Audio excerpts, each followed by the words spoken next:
Hello friends, TCS में मई month की salary आ चुकी है, लेकिन हर कोई जानना चाहता है कि मई मंथ की सैलरी अप्रैल मंथ की सैलरी से कम क्यों है। तो आपको बता दें कि मई मंथ की सैलरी में जो आपका हेल्थ इंश्योरेंस का पैसा होता है वो डिडक्ट होना स्टार्ट हो जाता है। साथ ही साथ आपका जो टैक्स है वो भी डिडक्ट होना स्टार्ट हो जाता है। इसीलिए लोगों को लग रहा है कि हमारी सैलरी इस महीने कम आई है। समझ लीजिए, अगर आपकी 50,000 सैलरी आई थी अप्रैल मंथ में, लेकिन उसके बाद इंक्रीमेंट हुआ है और लोगों को लग रहा था कि अब मेरी सैलरी 52,000 53,000 आएगी। लेकिन मई मंथ में आपको पता है कि हेल्थ इंश्योरेंस का जो प्रीमियम होता है वो डिडक्ट होता है अगर आपने लिया है तो। अगर अपने पेरेंट्स के लिए या अपने रिलेटिव्स के लिए लिया है तो वो डिडक्ट होता है। साथ ही साथ मई मंथ में इनकम टैक्स भी ज़्यादा डिडक्ट होता है। यही कारण है कि आपको लग रहा होगा कि इंक्रीमेंट हो गया है और उसके बाद भी सैलरी कम क्यों आई है। लेकिन आपको बता दें कि जो इंक्रीमेंट अप्लीकेबल होगा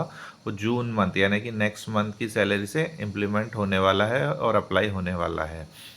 तो अगर आपको लगता है कि आपका इतनी सैलरी कम क्यों आई है, तो आप जो सैलरी स्लिप है उसके राइट हैंड सेक्शन में जाएँ, वहाँ पर डिडक्शन में जाएँ, वहाँ आप और कंपेयर करें आपकी प्रीवियस मंथ की सैलरी स्लिप। उसमें आपको हेल्थ इंश्योरेंस का पैसा डिडक्ट हुआ नहीं दिखेगा और इस मंथ की सैलरी स्लिप में हेल्थ इंश्योरेंस पॉलिसी का पैसा आपका डिडक्ट हुआ होगा। साथ ही साथ लास्ट मंथ का जो इनकम टैक्स होगा वो कम होगा और इस मंथ का जो इनकम टैक्स आपको लगा होगा वो ज़्यादा होगा।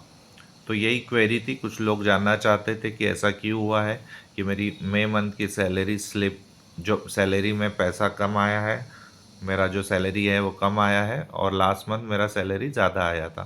तो यही इसका रीज़न है दोस्तों। अगर आपका और भी कोई क्वेरी है टीसीएस की सैलरी से रिलेटेड या अदर कोई, तो कमेंट सेक्शन में ज़रूर लिखें। वीडियो को आप ज़्यादा से ज़्यादा लाइक करें, साथ ही साथ चैनल को सब्सक्राइब करना बिल्कुल ना भूलें। Thank you so much for watching.